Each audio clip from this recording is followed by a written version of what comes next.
అందరికీ నమస్కారం. Welcome to it's UTV. ప్రస్తుతం మనతో పాటు ఉన్నారు శ్రీ విద్యా ఉపాసకురాలు మాతా అన్నపూర్ణానంద గారు. అమ్మతో మాట్లాడి మరిన్ని విషయాలు తెలుసుకునే ప్రయత్నం చేసేద్దాం. అంతకంటే ముందు ఇటువంటి ఆధ్యాత్మికపరమైన వీడియోస్ కోసం ఇప్పుడే మన ఛానల్ని సబ్స్క్రైబ్ చేసుకోండి. నమస్కారం అమ్మ. అమ్మ ఈ మధ్యకాలంలో చూసుకుంటే ఫస్ట్ థింగ్ ఒకప్పటి కాలంలో అయితే నుదుట సింధూరం, పుస్తెలు, నల్ల పూసలు, ఇంకా కాళ్ళకి మెట్టలు అనేవి ఖచ్చితంగా ప్రతి ఒక్క పెళ్ళైన ఆడవాళ్ళు పెట్టుకునేది. కానీ ఇప్పటి కాలంలో అది మనం చూడట్లేదు. అలా పెట్టుకోకపోవడం వల్ల ఏమైనా శాస్త్రీయ పరంగా మన ఆధ్యాత్మిక పరంగా ఏమైనా ప్రభావం ఉంటుందా వాళ్ళపైన? ఎందుకుంటుందమ్మా, ఇప్పుడు పెళ్ళి అంటే ఒక్కళ్ళు ఎప్పుడు చేసుకోరు, వాళ్ళిద్దరే ఉండి చేసుకోరు. ఒకవేళ లవ్ మ్యారేజీ అన్న గుళ్ళోకి వెళ్ళి పంతులు గారి చేత దండలు దగ్గరుండి మంత్రం చదవండి మేము దండలు వేసుకుంటామనన్నా వేసుకుంటారు. అంటే అర్థం ఏంటి? ఆ పెళ్ళి చేసుకునేది చాలా పవిత్రమైన కార్యం. దాంట్లో ముఖ్యమైనది ఏంటి? మంగళసూత్రం. మరి బొట్టు మామూలుగా అందరూ మొదటి నుంచి పెట్టుకునేదే. అయితే పెళ్ళి కాని పిల్లలు వెనక చాదు పెట్టుకునేవాళ్ళు. చాదు అంటే నల్లడిది తయారు చేసుకునేవారు వాళ్ళు. ఆ చాదు పెట్టుకునేవాళ్ళు, లేకపోతే తిలకం పెట్టుకునేవాళ్ళు. అత్తగారు ఎప్పుడైతే అత్తగారంటే పెళ్ళి కాని పిల్లల సంగతి, ఒక పిల్లని చూసి వాళ్ళు ఈ అమ్మాయిని మా కోడలుగా చేసుకోవాలి అని అనుకున్న తర్వాత ఫస్ట్ ఆ కోడలికి అత్తగారు కుంకుమ పెట్టి ప్రధానం అంటారు దాన్ని. చీర, రేవిక, పళ్ళు, పూలు అన్నీ ఇస్తారు. ఇక అప్పటి నుంచి కుంకుమ పెట్టుకోవటం. అది అంటే పెళ్ళి కాని పిల్లలు కుంకుమ పెట్టుకునేవాళ్ళు కాదు వెనక. ఎప్పుడన్నా గుడికి వెళితే అదైనా ఇక్కడ ఈ గుంటలో పెట్టుకునేవాళ్ళు. అది తర్వాత దాని తర్వాత ఇక పెళ్ళికి ఏం చేస్తారంటే ఫస్ట్ గౌరీదేవి పూజ చేయిస్తారు. అంటే గౌరీ అంటే ఆవిడ శుభకరమైనది. అంటే పెళ్ళి కాని పిల్లలకి నోములు, వ్రతాలు ఇవేమి ఉండవు కదా. వెనకటి రోజుల్లో ఉండేవి కాదు. ఇప్పుడు ఎవరిష్టం వచ్చినట్టు వాళ్ళు చేస్తున్నారు. అది ఇక ఆవిడ పెళ్ళి కాబోతున్న పిల్ల దానికి ఒక గౌరీ మంత్రోపదేశం చేసి అక్కడ అమ్మవారికి గౌరీ పూజ చేయిస్తారు. అది అయిపోయిన తర్వాత ఇక కన్యాదానం. ఆ కన్యాదానం పెళ్ళి కొడుక్కి కాళ్ళు గడిగి అత్తమామ ఆ అత్తగారు నీళ్లు పోస్తుంటే ఏంటి మామగారు కాళ్ళు కడిగి అవి నెత్తిని చల్లుకుని, అంటే ఇతని వల్ల మళ్ళా నా పిల్లని ఇతనికి ఇచ్చి చేస్తున్నాం, వీళ్ళ వంశం వృద్ధి అవ్వాలి, చాలా పవిత్రమైన భావన అది అని కాళ్ళు కడుగుతారు. తర్వాత మంగళసూత్రం. మంగళసూత్రం అంటే అప్పటిదాకా వెనకటి వాళ్ళకి ముక్కుకి, చెవుకి ఏంటి గాజులు, మరి మెళ్ళో గొలుసు మాత్రమే ఉండేది. ఇక పెళ్ళి అన్నప్పుడు వేద మంత్రాలతో పెళ్ళి కొడుకు చేత మంగళసూత్రాలు కట్టిస్తారు. వాళ్ళు ఒక్కళ్ళే ఎప్పుడు కట్టుకోరు కదా. బోలెడు మంది జనాన్ని పిలుచుకుని మంత్రాలతో ఎంతోమందికి భోజనాలు పెట్టి పందిళ్ళు వేసి బాజా భజంత్రులతో ఎంతో పవిత్రంగా చేస్తారు. అయిపోతుంది. తర్వాత తలంబ్రాలు పెట్టేప్పుడు మాత్రం తెల్ల చీర కట్టించి పోయిస్తారు. అంటే స్వచ్ఛమైన మనసులతో వాళ్ళు ఒకటవుతున్నారని. తలంబ్రాలు అయిపోయిన తర్వాత తాళీపాకం, నాగవల్లి అని 2 కార్యక్రమాలు ఉంటాయి. ఆ 2 కార్యక్రమాల్లో హోమాలు చేయిస్తారు. అప్పటిదాకా మంగళసూత్రానికి పెద్ద విలువ కాదు, అసలు విలువైంది ఏమిటో తెలుసా? నల్ల పూసలు. నల్ల పూసలు. నల్ల పూసలకు ఉన్నంత పవర్ అసలు సూత్రానికి కూడా లేదు. ఎందుకమ్మా అలాగా? ఎందుకని అంటే ఆ నల్ల పూసల్ని ఒక విధమైనటువంటి మంత్రాలతో మంత్రించి అప్పుడు పిల్లవాడి చేత మూడు ముడ్లు వేయించి మరి మెట్టెలు పెడతారు. దీని మంత్రాలు చాలా పవర్ అయినవి. అప్పటిదాకా అమ్మాయిది ఆ పుట్టింటి వారి పేరు మారదు. అవును. ఆ నల్ల పూసలు కట్టిన తర్వాత అత్తవారింటి పేరు వస్తుంది. ఇంటి పేరు ఉంటుంది కదా. అప్పటి నుంచి ఆ తర్వాత అదే ఇది బ్రాహ్మణులు చేస్తారు. ఇట్లా విడి కులస్తులైతే వాళ్ళకి ఏం చేస్తారంటే అరుంధతిని చూపిస్తారు. మన వాళ్ళకి కూడా బ్రాహ్మణులకు కూడా అరుంధతిని చూపిస్తారు. కానీ ఇతర కులస్తులకి పసుపు కొమ్ములు 7 పసుపు కొమ్ములు పెట్టి దాని మీద నడిపించి సప్తపదిని నడిపించి అరుంధతిని చూపిస్తే అప్పుడు కడతారు నల్ల పూసలు.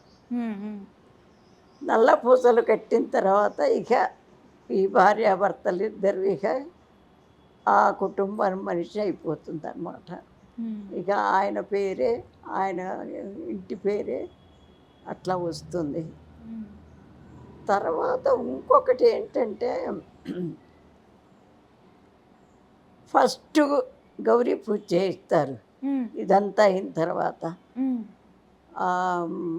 ఆ గౌరీ పూజ దానికి ప్రత్యేక మంత్రాలు ఉంటాయి. ఆ అమ్మాయి పెళ్ళైన తర్వాత ఫస్ట్ పూజ అది. ఇక అక్కడి నుంచి తర్వాత ఏ పూజకైనా భార్యాభర్త కూర్చుంటారనుకో, కానీ అది ఫస్ట్ పూజ. ఆ మంగళసూత్రానికి ఆ మంత్రాల్లో ఉంటుంది చాలా అర్థాలు. ఏంటంటే నా పుట్టింటిని పెళ్లి కూతురు పుట్టింటిని వదిలిపెట్టి అత్తవారింటికి వచ్చి ఇక నీ ఆధీనంలో ఉండి నువ్వే ఆవిడకి అన్ని రకాల చూసుకుని నీ మనిషిలాగా చూసుకుని ఆవిడకి కావాల్సిన అవసరాలన్నీ తీర్చి నీ సంసారం వృద్ధి చేసుకోమని ఆ మంత్రాల్లో భావన. మంగళసూత్రానికల్లా నల్ల పూసలకు అంత పవిత్రమైన భావన. ఇప్పుడు కోర్టులో కూడా విడాకులు తీసుకుంటారు కదా, సప్తపది అయిందా మీకు అని అడుగుతాడు జడ్జి. అవునా? అంటే ఆ పసుపు కొమ్ముల మీద భార్యాభర్త చేయి పట్టుకుని అగ్నిహోత్రం చుట్టూ 7 అడుగులు వేస్తారు. అది సప్తపది అయింది అంటే వాళ్ళు చేసేది వాళ్ళు చేస్తారు. వీటికి ఇంత ప్రాముఖ్యత ఇంత ఉందా? అట్లాంటి నల్ల పూసలు ఇప్పుడు ఎవరి దగ్గరైనా కనిపిస్తున్నాయా? షార్ట్గా స్టైల్గా వేసుకోవడం లేదా చేతికి కట్టుకోవడం ఇలా నడుస్తుంది ఇప్పుడు. దానివల్ల ఏంటి అంటే మనలో ఉన్న చెడంతా ఆ పూసల వల్ల మనకి చేతికి రక్తరేఖ ఎట్లాగో అది కంఠానికి రక్తరేఖ లాంటిది. అది తెలుసుకోలేక ఇప్పుడు గుళ్ళోకి వస్తూ ఉంటారు. మరి ముత్తైదులకు బొట్టు పెట్టి వాళ్ళకి పెట్టకపోతే వాళ్ళు బాధపడతారేమో అని మాకు బాధ. పెట్టబోతే వద్దంటారు. మరి వద్దని అనుకున్నప్పుడు ఇంకా దానికి తగినట్టుంటే మేము అసలు అడగను కూడా అడగం కదా. ఒక్కళ్ళకి మెట్టెలు ఉండవు, గాజులు ఉండవు, బొట్టు ఉండదు. అట్లా ఉంది. మరి 5 తరాలు చూశాను నేను. మా అమ్మగారు, నేను, మా అమ్మాయి, మా మనవరాలు పిల్లలు. అమ్మా, అప్పటి నుంచి ఇప్పటికి సమాజం ఇట్లా మారి ఇన్ని ఆచార వ్యవహారాలన్నీ భ్రష్టు పట్టిపోతుంటే మాకు ఎంత బాధగా ఉంటుంది. అందుకని ఇది పిల్లలు ఇట్లా మేము అట్టా ఉంటే ఇట్లా ఇప్పుడు ఏంటి కొత్తగా కోర్టు ఒక తీర్పు ఇచ్చింది, అదేదో దాని సంగతి వదిలేలే. అందుకని మనం ఎవరో చెప్తారని కాదు, మన మంచి మనం చూసుకోవాలి. చూసుకోకుండా ఇప్పుడు అందంగా ఉన్నాను అంటే నీకు నీ అందం ఎట్లా కనపడుతుందమ్మా? అవునవునమ్మా. అద్దంలో చూసుకుంటే కానీ కనపడదు. హ్మ్. హ్మ్. మరి ఎవరి కోసం నువ్వు నాకు అంటే నీకు ఇష్టమైంది అని నువ్వు అనుకోవాలి కానీ నీకు అందంగా ఉన్నదని కాదు. హ్మ్. హ్మ్. నువ్వు సమాజానికి తగినట్టుగా ఉంటే ఆ గౌరవాలు వేరు. హ్మ్. సమాజానికి తగినట్టు ఉండకపోతే ఇందులో మగవాళ్ళ తప్పు కూడా చాలా ఉంది. అమ్మా. హ్మ్. ఇప్పుడు చెప్పకూడదు, భర్తకి చూపించాల్సిన ప్లేస్ కానీ హ్మ్. ఈ అసలు ఆ ఇది కానీ ఎవరెవరి దగ్గరికో వెళ్ళిపోతున్నారు. హ్మ్. వెనకాల వీపు బట్టకట్టు దగ్గర ఇంతే ఉంటుంది ఆ జాకెట్టు. హ్మ్. ఎందుకు అదంతా కనపడకపోతే? హ్మ్. అది నీకు కనపడదు కదా! హ్మ్. ఇప్పుడు పోనీ అందంగా ఉంది అని నువ్వు అనుకోవటానికి నీకు కనపడుతుందా? హ్మ్. ఎవరి కోసం ఇది? హ్మ్. హ్మ్. అది బయట వెనకాల చూసే వాళ్ళకేగా. హ్మ్. అట్టాంటి దాన్ని మరి మగవాళ్ళు కూడా ఖండించాలిగా. హ్మ్. హ్మ్. వినరు మా మాట అంటారు. ఎందుకు వినరు? మంచి చెప్తే ఎందుకు వినరండి? హ్మ్. అది అందుకే మొదటి నుంచి రావాలని అంటాం.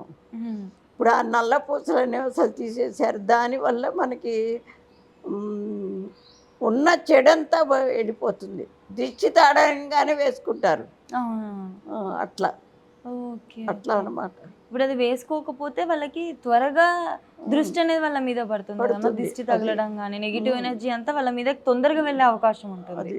అంటే ఈ విధమైన ప్రభావం ఒకవేళ మీరు మెట్టలు పెట్టుకోకపోయినా, నల్ల పూసలు వేసుకోకపోయినా కూడా అవును. ఏం ప్రభావం ఉంటుంది దానివల్ల అంటే, అది హ్మ్. అరికట్టే హ్మ్. నరదిష్టిని కానీ, అదే నెగెటివ్ ఎనర్జీని గానీ ఆపేది ఏదైతే ఉంటుందో అది ఉండదు కాబట్టి తొందరగా ప్రభావితులవుతారు దానివల్ల. అవుతారు. మెట్టెలు, హ్మ్. మెట్టెల వల్ల వాళ్ళ గర్భకోశానికి రక్షణ. ఆరోగ్యపరంగా అంటే శాస్త్రీయ పరంగానా అమ్మా? శాస్త్రీయ పరంగా. హుహు. మెట్టెలు గనక పెట్టుకుంటే ఆ నాళ్ళు గర్భకోశానికి అటాచ్ అయ్యి ఉంటాయట. హ్మ్. దానివల్ల ఇప్పుడు ఓవర్ బ్లీడింగ్ అని అదని ఇదని ఉంటాయి. హ్మ్. అట్లాంటివన్నీ రావు. ఓకే. ఓకే. హ్మ్. అదే పట్టాలు గూడా. ఆ! పట్టాల వల్ల కూడా కాళ్ళ ఆ! నరాలు చాలా బలంగా తయారవుతాయి. ఓకే. ఓకే. ఆ! అది. మనం వేసుకునే కాళ్ళకి వేసుకునే పట్టీలు, మెట్టలు ప్రతిదానికి కూడా మనకి ఓహ్! సైన్సే అంతా సైన్సే. ఓకే. ఓకే. హ్మ్. ఇక్కడ సింధూరం పెట్టుకుంటారు కదమ్మా! నుదుటిన సింధూరం దాని ప్రాముఖ్యత ఏంటి? ఇక్కడ ఆ! అది నార్త్ వాళ్ళు మనకెట్లా మంగళసూత్రం ఉంటుందో వాళ్ళకి అది కాకుండా వాళ్ళకి పాపట్లో నుంచి ఇట్లా పెడతారు. అవును. అది ఎందుకంటే ఇక్కడ సహస్రార కమలం ఉంటుంది. హ్మ్. ఆ కమలం మనల్ని జ్ఞానవంతుల్ని చేస్తుంది. హ్మ్. అందుకని దానికి గుర్తుగా వాళ్ళు అది హ్మ్. పెట్టుకుంటారు. ఓకే. ఓకే. హ్మ్. ఓకే అమ్మ. అంటే మన ఆచారాల ప్రతి వెనక కూడా మనకు ఆధ్యాత్మిక పరంగా కారణాలు ఉన్నప్పటికీ కూడా అప్పటి వాళ్ళు ఎంతగానో ఆలోచించి శాస్త్రీయ అంటే పరంగానూ కారణాలు ఉన్నాయి. అది అది మనకి ఆరోగ్యంగా గానివ్వండి, ఆరోగ్యపరంగా గానివ్వండి, ప్రతి ఒక్క దానికి ఒక కారణం అయితే ఖచ్చితంగా ఉంది. మన ఉంది. మంచి కోసమే ఉంది. అది. హుహు. చాలా చక్కగా వివరించారమ్మా. ఖచ్చితంగా ఈ వీడియో చూసిన తర్వాత ప్రతి ఒక్కరు కూడా మీరు చెప్పినవి పాటించి వాళ్ళ నిత్య జీవితంలో ఇంప్లిమెంట్ చేయగలిగితే, పాటించగలిగితే చాలా హ్మ్. సంతోషం ఇంకా. సంతోషమే.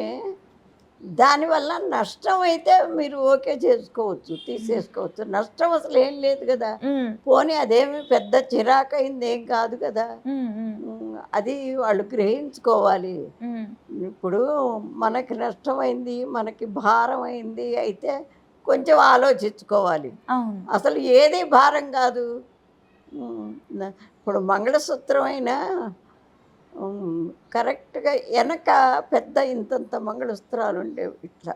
దీనికి అవునమ్మా! ఆచ్ఛాదనగా ఆహా! ఉండేవి.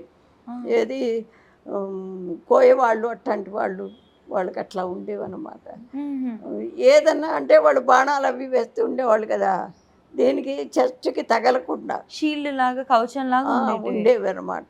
ఓకే. ఓకే. అదే క్రమేణా చిన్నవైనా గానీ ఇప్పటికైనా వాళ్ళు పెద్ద పెద్దవే వేసుకుంటారు. ఓకే. ఓకే. హ్మ్. పెద్ద పెద్దవే వేసుకుంటారు. హ్మ్. ఎవరి ఆచార వ్యవహారాలు వాళ్ళు. కానీ అస్సలు తీసేయటం అసలు మంచిది కాదు. హ్మ్. హ్మ్. మనకి అందుకే ఆరోగ్యాలు ఇట్లా అయిపోతున్నాయి. హ్మ్. హ్మ్. అట్లా గాకుండా కొన్నన్నా పాటించాలి. తగినవన్నా పాటించాలి. హ్మ్. మొన్న ఎగ్జామ్ రాయటానికి వెళితే ఉమ్, పిలక పెట్టుకుని వెళ్ళాట అబ్బాయి. వాడిని రాయనివ్వలేదుట. రాయనివ్వకపోతే అయ్యప్ప స్వామి బట్టలు వేసుకుని వెళ్ళాట. Okay okay. రాయనీయకపోతే ఇక అదే గొడవ చేశారు, ఏదో జరిగిందనుకో. మరి దానివల్ల అవతల వాళ్ళకి నష్టం ఏం లేదు కదా. నష్టం లేనప్పుడు ఎందుకు అట్లాంటివి చేసుకోవటం? నష్టం ఉంటే దానివల్ల ఇది నష్టం ఉన్నది అని చేశామని చెప్పుకోవచ్చు. అవును. అసలు ఎక్కడి నుంచో మన దేశం వచ్చి అందరినీ చేర్చుకొని మనం ఇచ్చే డబ్బులతో వాళ్ళు పిల్ల పాపలు ఇళ్ళు వాకిళ్ళు అన్నీ అమర్చుకొని మన ఆచార వ్యవహారాల్ని వాడు తీసి పారేస్తున్నారంటే, ఇప్పుడు క్రిస్టియన్ స్కూళ్ళల్లోకి వెళ్ళే వాళ్ళకు బొట్టు అసలు లేదు, పెట్టుకున్నా ఊరుకోరు, పూలు పెట్టుకోనివ్వరు. ఖచ్చితంగా అమ్మ, అందరూ కూడా చెప్పిన మాటల్ని అర్థం చేసుకొని వాటి ప్రాముఖ్యతను తెలుసుకొని పాటిస్తే చాలా సంతోషం అమ్మ. చాలా బాగా వివరించారు. ధన్యవాదాలమ్మా.